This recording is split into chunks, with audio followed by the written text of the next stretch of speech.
neurological evaluation of the lumbar nerve roots. To study the involvement of any nerve root, we look for sensory changes, motor changes, and reflex changes.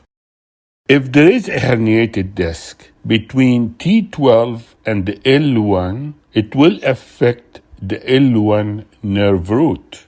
Let us see what changes we can find if the L1 nerve root is affected. We start with the sensory. The sensation of L1 is half the distance between the inguinal ligament and mid-thigh. Motor hip flexion, it comes from the iliopsoas, L1, L2, and L3. There is no reflex for L1. Disc herniation between L1 and L2, it will affect the L2 nerve root. The sensory changes will be in L2 mid-anterior thigh. The motor will be hip flexion, L1, L2, and L3. Hip adduction is L2, L3, and L4. Knee extension is L2, L3, and L4.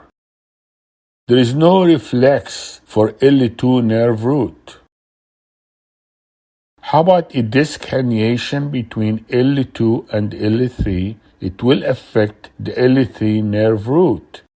The sensation of L3 will be the distal part of the thigh, including the knee area, as illustrated in this diagram.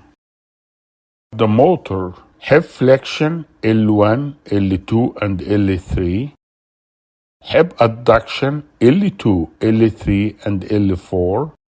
And knee extension, L2, L3, and L4. There is no reflex for L3. A herniated disc between L3 and L4, it will affect the L4 nerve root.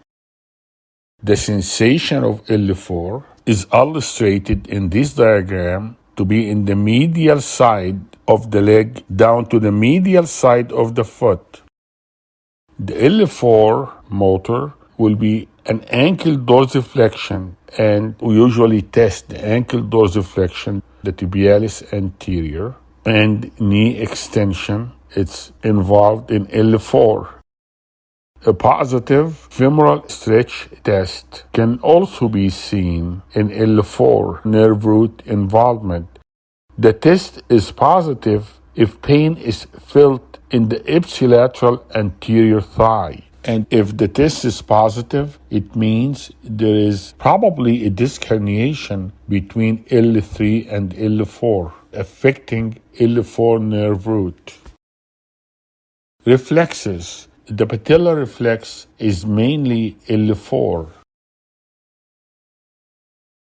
A disc herniation between L4 and L5, it will affect the L5 nerve root.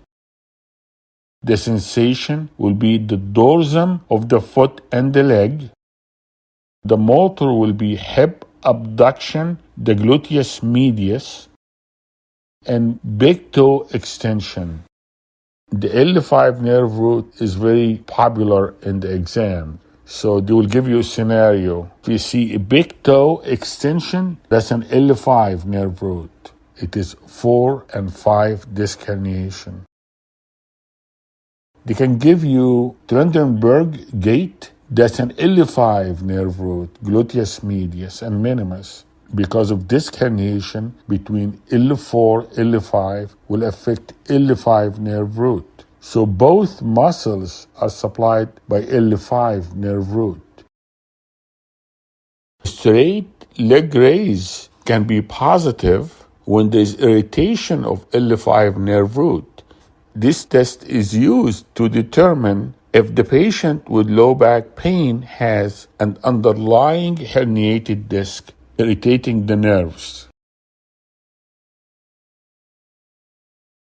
Herniated disc between L5 and S1 it will affect the S1 nerve root. The sensory of S1 will be the lateral and plantar aspect of the foot.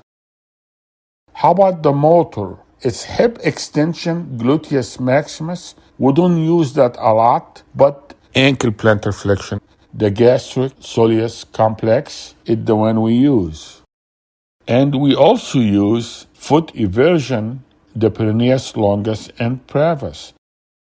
We also use the positive straight leg raise. We use that exam, as I mentioned earlier, to determine if the patient with low back pain has an underlying component of a herniated disc or not. And we call that the stretch test. And the reflexes, the S1 will give you the ankle reflex.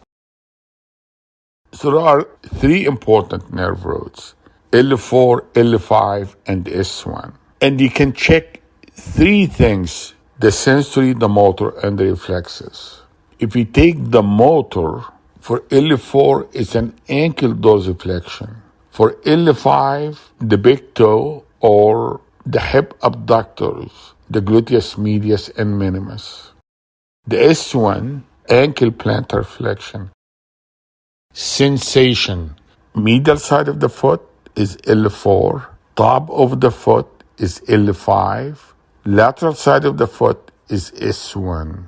This is really how we examine the patients. Reflexes: patellar reflex, mainly L4, ankle reflex is S1. Thank you very much. I hope that was helpful.